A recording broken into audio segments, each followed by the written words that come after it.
Hello everyone, welcome back to my channel. Ami Shatarupa.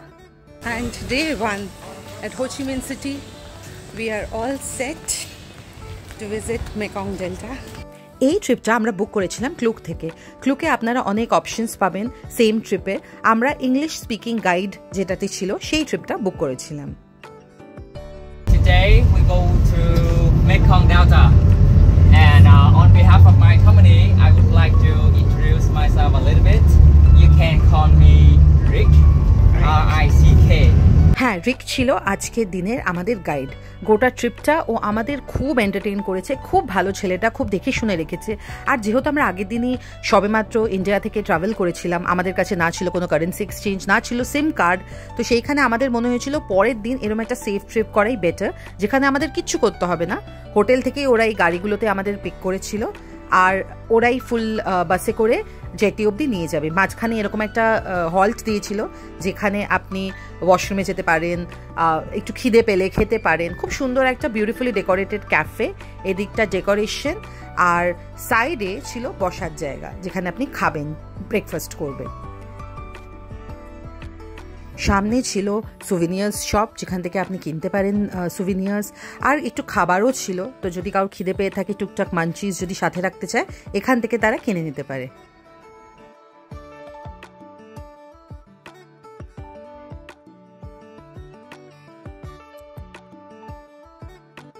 Break চার পর আমরা আবার রওনা দিলাম জেটির দিকে। টোটাল বাস জার্নিটা ছিল 2.5 আওয়ার্স। অ্যান্ড ফাইনালি কিছুক্ষণের মধ্যেই আমরা পৌঁছে গেলাম জেটি। এখান থেকেই বোট ছাড়বে আমাদের টুয়ার্ডস মেকং ডেল্টা। ট্রিপ শুরু হওয়ার আগেই রিক আমাদের একটা ছোট্ট ব্রিফিং দিল যে আজকে আমরা কি কি কভার করব, কোন কোন আইল্যান্ড যাব আর কি কি দেখব। আর তারপর সেই ব্রিফিংটা শুনে আমরা সবাই রওনা দিলাম টুয়ার্ডস আওয়ার বোট। কি সুন্দর দেখুন ওখানকার জেটিটা, খুব বিউটিফুলি ডেকোরেটেড। ওই দূরে দাঁড়িয়ে আছে আমাদের বোট নাম্বার 54। অ্যাপ্রক্সিমেটলি 5 মিনিটসের একটা বোট রাইডের পর আমরা পৌঁছে গেলাম আমাদের first stop, which is the unicorn island. খুব বেশি হয়তো 2 মিনিট হেঁটেছি, তারপরে এখানে আমাদের বসিয়ে দিল। আর এখানে ওরা আমাদের সার্ভ করছে ওদের ওখানেই তৈরি করা লোকাল ফ্রুটস, যার মধ্যে ছিল dragon fruit, Jack fruit, papaya, সবেদা, ওয়াটারমেলন। মানে আমাদের কাছে এগুলো খুবই কমন হয়তো ফ্রুট, কিন্তু বিশ্বাস করুন ওখানে যারা বসেছিল না, কেউ চেনেই না এই ফ্রুটগুলোকে, কেউ জানেই না কিভাবে খেতে হয়। মানে কাঁঠালটার সাথে একটা ওই লঙ্কা আর নুনের মতো মিক্সচার দিয়েছিল, ওটা ডুবিয়ে ডুবিয়ে খেতে বলছিল। মানে ওদের কাছে এই ফ্রুটগুলোই নতুন, আমাদের কাছে এগুলো নর্মাল বলে আমরা বুঝছিলাম না, কিন্তু এদেরকে এই ফ্রুটসগুলোর সাথেই ইন্ট্রোডিউস করাচ্ছিল ওরা। আর দারুণ মিষ্টি ছিল ফ্রুটসগুলো, আর তার সাথে সার্ভ করছিল এই চাটা। আমার বাবা দার্জিলিং চায়ের ওই ফ্লেভারটাই সবচেয়ে ভালো লাগে, তাই এই চাটা আমার হালকা ঘাস ঘাস লেগেছিল, কিন্তু আপনাদের এই চাটা ভালো লাগতেই পারে। ফল খেয়ে পুরো পেট পুজো করে এইবার আমরা হাঁটা শুরু করলাম একটা খুব সুন্দর ফুলের বাগানের মধ্যে দিয়ে। আর হ্যাঁ, যে ফ্রুটসগুলো ওরা আমাদের সার্ভ করেছিল ওই ফ্রুটসের গাছগুলোর মধ্যে দিয়ে। So this tour also included introduction to those fruits, আর সেই গাছগুলো কিরকম দেখতে হয় সেগুলোতে। কি সুন্দর দেখতে না রাস্তাটা। আমি এখানে প্রচুর রিলস, প্রচুর ছবি তুলেছি, মানে এত সুন্দর আসছিল। 10 মিনিটের মতো হাঁটার পর পৌঁছে গেছি আমরা আজকে দিনের ফার্স্ট অ্যাক্টিভিটি করতে। ভয়ঙ্কর একটা অ্যাক্টিভিটি, এটা একটা পাইথন। এই পাইথনকে গলায় জড়িয়ে শিব ঠাকুর সেজে আপনি ছবি তুলতে পারেন। আর ওই যে ছোট বাচ্চাটা দেখছেন, ও বাদ যায়নি, বিশ্বাস করুন। সবাই ওখানে, আমি আর আমার হাজব্যান্ড ছাড়া সবাই একটার পর একটা লাইন করে গিয়ে ছবি তুলছিল। লাস্টে আমার হাজব্যান্ড এত পিয়ার প্রেশারে পড়ে যায় যে বাবা এরা কি ভাববে যে শুধু ইন্ডিয়ানসরাই ক্যাবলা, ওই জন্য বুকে পাথর চাপা দিয়ে ও চলে গেছে শিব ঠাকুর সাজতে। চলে তো গেছে, কিন্তু মুখখানা একবার দেখুন। মানে এটাকে খুব ইজি ব্যাপার বলুন, হঠাৎ করে একটা পাইথন গলায় ঝুলিয়ে নেওয়া, সেটা আবার কেমন হাতে বেয়ে বেড়াচ্ছে। মানে ভয় পাওয়াটাই স্বাভাবিক, কি আর করণীয়। তাও কোনো মতে হেসেছে যাতে একটু ছবিটা ওঠে। আমি ভাই এসব চাপ নিই না, এসব পিয়ার প্রেশারে এরকম ডেঞ্জারাস কাজ আমি করি না।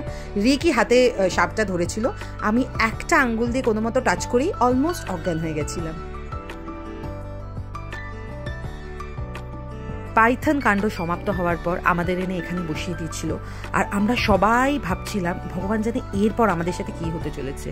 আর ইতিমধ্যেই রিক বাবা জীবন কোথা থেকে একটা আস্ত বি হাইওয়ের চাং তুলে নিয়ে চলে আসে। এখানে পুরো মধু লাগা, আর উপরে ছিল বীজ, আর আমাদের ইনস্ট্রাকশন দিচ্ছিল বেশি ঝাঁকানো চলবে না, ফেলা চলবে না, তাহলেই নাকি বীজগুলো এসে কামড়ে দিতে পারে।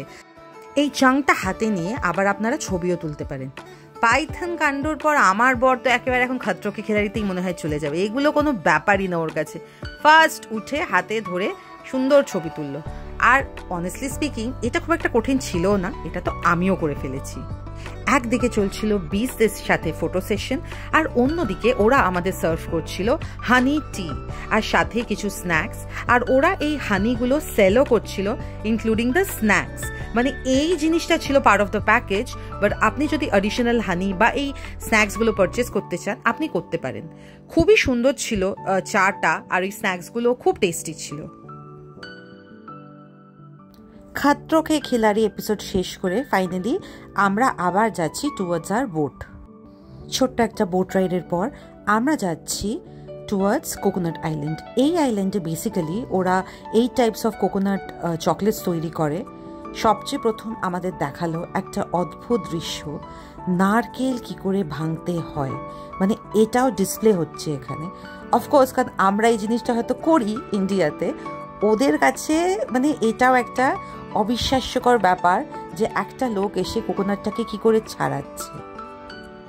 আর এরপর দেখাবে দুনিয়ার সবচেয়ে কঠিন কাজ, নারকেল ভাঙা। লোকজনের এক্সাইটমেন্ট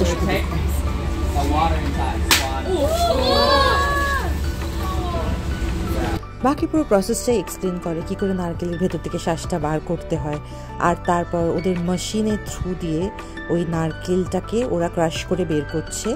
আর এরপর দেখাবে কি করে সেই কোকোনাটগুলো দিয়ে ওরা চকলেটস বানায়। আর তারপর এই ফ্রেশলি মেড কোকোনাট চকলেটসগুলো আপনাদের টেস্ট করতেও দেবে। এখানে ফাইনালি এন্ড প্রোডাক্টটা রাখা, এই টাইপস অফ কোকোনাট চকলেট ওরা রাখা থাকে, আপনি নিয়ে টেস্ট করতে পারেন। আর যদি আপনার ভালো লাগে আপনি অবশ্যই কিনতে পারেন। এরা হচ্ছে ছোট ছোট বিজনেসম্যান, তো এদের থেকে চেষ্টা করবেন পারচেস করতে, এদের খুব হেল্প হয় এগুলো করলে। আর তার সাথেই সাইডে রাখা কোকোনাট দিয়ে তৈরি বিভিন্ন রকম জিনিস যেগুলো আপনি পারচেস করতে পারেন। চকলেট খাওয়ার পর আমি ভাবছিলাম বোধহয় রেস্ট অফ দ্য ট্রিপ এরকমই মিষ্টি হবে, কিন্তু না। সামনে এগুলো কি রাখা বলুন তো, স্নেক ওয়াইন। একটা আস্ত স্নেক ওয়াইনে চুবিয়ে রেখেছে অনেক দিন বা মাস ধরে, ভগবান জানে কতদিন। আর তারপর সেটা এন্ড প্রোডাক্টটা যেটা হয় মাগো, সেটা আপনি টেস্টও করতে পারেন আবার কিনতেও পারেন। আবার শুধু স্নেক না, সাইডে যে বটলসগুলো ওগুলোতে সাপের মাথার সাথে একটা আস্ত স্করপিয়নও রাখা। বিশ্বাস করুন ভগবানের অসীম কৃপা যে আমার হাজব্যান্ড তখন ওয়াশরুমে গেছিল আর এই সাইডটাও লক্ষ্যই করেনি, তাই টেস্টও করেনি। যদি করতো না আমি হয়তো ওকে স্বামী হিসেবে আর মেনেই নিতে পারতাম না।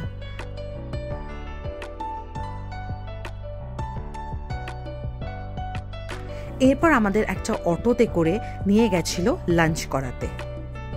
খুব চাপে ছিলাম আমি, কারণ আমি চিকেন ছাড়া খুব একটা কিছুই কমফোর্টেবলি খাই না। এখানকার ফিশগুলো কিরম খেতে হবে আই হ্যাড নো আইডিয়া। আদৌ কি কিছু খেতে পাবো এই চিন্তায় বসেছিলাম। ডিশগুলোর নাম আমি জানি না, তবে আমি এক্সপ্লেন করতে পারি কোনটা কিরকম খেতে। মানে আমার মতো মনে হয় আরও অনেকেই আছে যারা এই চাপটা ফিল করবে, তাদের জন্যই একটু ট্রাই করছে আর কি। হ্যাঁ, হাসবেন না কিন্তু। প্রথম ডিশটা ছিল কাঁচা পেঁয়াজকলি আর উপরে গার্লিক ভাজা, ভালোই খেতে ছিল। আর এটাও ছিল একটা গার্লিক ফ্লেভার্ড রাইস। ফিশ ফ্রাইটা ছিল হয়তো ভালো ছিল, কিন্তু এত ঠান্ডা হয়ে গেছিল না, আর ওরা তো এরকম ডিপ ফ্রাই করে না, তাই ভেতরটা আমার হালকা আষ্টে গন্ধ লাগছিল। অয়েস্টার স্যুপ ছিল, তো যদি কেউ অয়েস্টার্স খান খেতে পারেন। ভেজেরও অপশন ছিল, রাইসটা ওয়াজ এ ভেজ রাইস, আর এখানে দুটো ভেজিটেবলের অপশন ছিল। একটা রাইস কেক কাইন্ড অফ এরও ছিল, এই গোল জিনিসটা না পুরো মালপোয়ার মতো খেতে। আর একটা চিকেন ফ্রাইও ছিল, সেটা হয়তো ভিডিওতে তোলা হয়নি, ওই দিকটা রেখেছিল বলে। গাড়িতে উঠতেই যে একটা জলের বটল দিয়েছিল, তারপর কিন্তু ওরা আর জল দেয়নি। তো এখানে খেতে বসে যদি আপনাদের জল লাগে আপনারা পারচেস করতে পারেন, কোল্ড ড্রিঙ্কও পারচেস করতে পারেন, ফ্রুট জুসও আছে ওখানে অপশানে। আর এখানে ওরা আমাদের দেখাচ্ছিল কি করে এই মাছগুলো খেতে হয়, কি করে একটা রাইস কেক মতো ওরা বানানো শেখাচ্ছিল, প্রসেসটা কি করে সেটা বানিয়ে খেতে হয়। যথেষ্ট পেট ভরে গেছিল খেয়ে, মোটেই আধ পেটা খেয়ে থাকিনি। আর খাবারগুলো ঠিকঠাকই ছিল, সাথে ওরা আবার ডেজার্টও সার্ভ করেছিল। এটাই ছিল আমাদের first half of the trip, যেটা লাঞ্চে শেষ হয়। এরপর we headed towards the second half of the trip, যেটা দেখতে গেলে আপনাদের দেখতে হবে আমার পরের ভিডিও। আসলে এত অ্যাক্টিভিটিস থাকে না, একটা ভিডিওতে রাখতে গেলে অনেক বড় হয়ে যায়। তো যাই হোক, ভালো লাগলে অবশ্যই please like, share and subscribe. দেখা হবে আপনাদের সাথে আমার পরের ব্লগে। টিল দেন, বাই, ভালো থাকবেন।